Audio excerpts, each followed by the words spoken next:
Espero que hayan tenido oportunidad de revisar cómo se calculan las derivadas.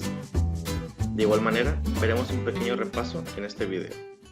Para que podamos entender lo que son las integrales, es necesario que recordemos qué es una función. Una función la podemos definir como una correspondencia entre los elementos de dos conjuntos. Cuando dos variables están relacionadas, se establece que el valor de una de ellas queda determinado si se le asigna un valor a la otra. En otras palabras, a cada elemento de un conjunto le corresponde únicamente otro elemento de un segundo conjunto. Algunas formas de representar una función son estas. La derivada. Podríamos definir la derivada como la razón de cambio instantáneo que ocurre entre dos variables, generalmente x y y, en un punto en específico o bien como la pendiente a la recta tangente en un punto determinado de una función. La derivada tiene varias aplicaciones, entre ellas en la física, la rapidez, la velocidad instantánea, la variación instantánea, en la química, la concentración de una mezcla, y en economía, la variación en la bolsa de valores, entre otras. La nomenclatura de la derivada la podemos encontrar de diferentes formas. Por ejemplo, esto se lee como f' de x y representa la derivada de f de x. dy sobre dx indica la derivada de y con respecto a x. Y' es una forma abreviada de dy sobre dx. d sobre dx de f de x indica la derivada de f de x con respecto a x. Y dx se emplea en lugar de d sobre dx. Esta nomenclatura es común en la derivada. Algunas fórmulas de derivación son las siguientes.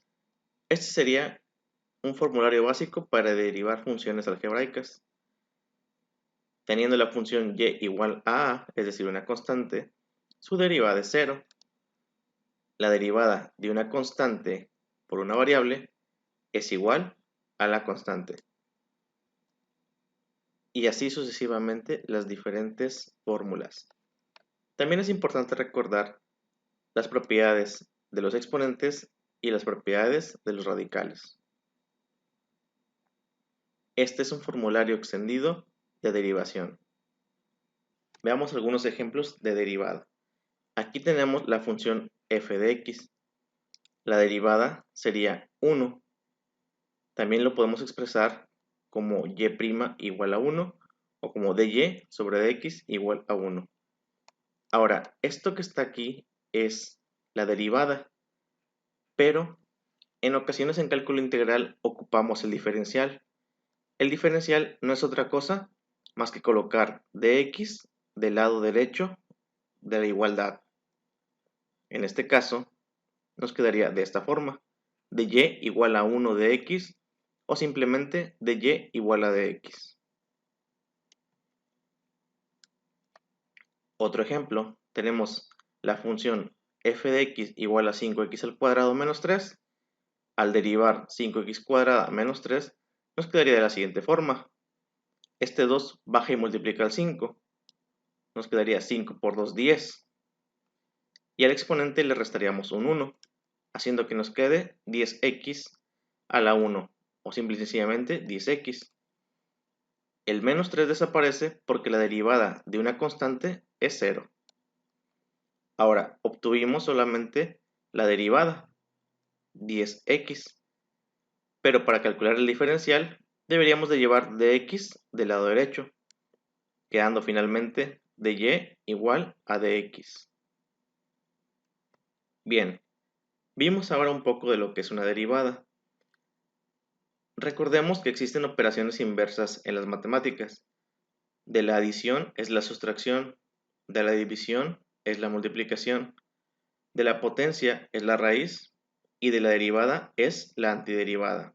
En el cálculo diferencial se estudia el problema para obtener la derivada f' de una función f de x.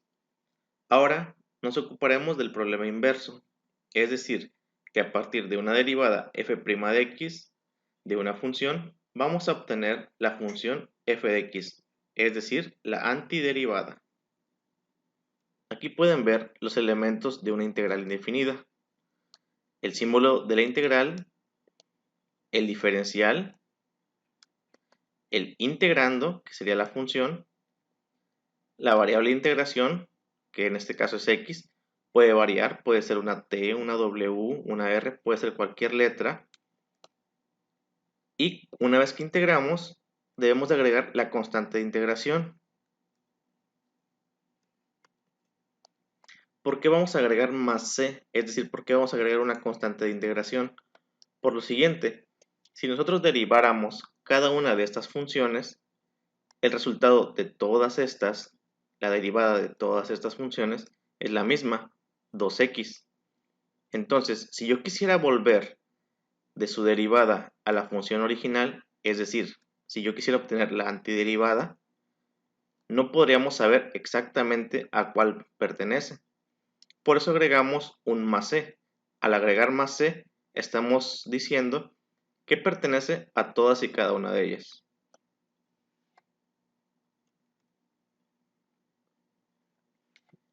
Es importante también saber que cada fórmula de derivación tiene su recíproco en fórmula de integración. Por ejemplo, la derivada de una variable cualquiera es 1. Si obtuviéramos su diferencial, en este caso sería 1 de x. Si yo quiero obtener su integral, la integral de dx, sería x más c. Esta es la relación de reciprocidad que existe entre estas dos fórmulas, y así para cada una de las fórmulas que existen para derivadas. Estas serían algunas de las fórmulas de integración que estaremos utilizando a lo largo del curso.